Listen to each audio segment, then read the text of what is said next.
Want to get better video quality when encoding with HandBrake? The right preset, encoder, quality setting, resolution, and frame rate can make a big difference in the final result.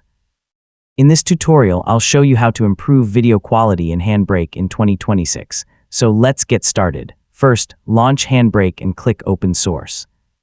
Select the video you want to encode and wait for it to load. Before changing anything, check the original resolution and overall quality. HandBrake can preserve or encode quality, but it can't restore detail that isn't already in the source. Next, open the Presets menu and choose a preset that matches your target resolution and playback needs. Starting with an appropriate preset can give you a solid balance between quality, encoding speed, and file size. Now open the Video tab and select an encoder.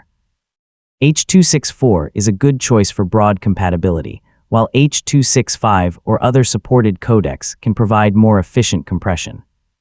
If your playback devices support it, a newer codec can help you maintain good quality at a smaller file size. Next, review the constant quality setting. A higher quality setting generally produces better visual quality, but also creates larger files.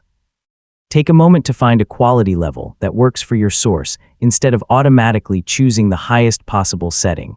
Now check the dimensions and frame rate settings.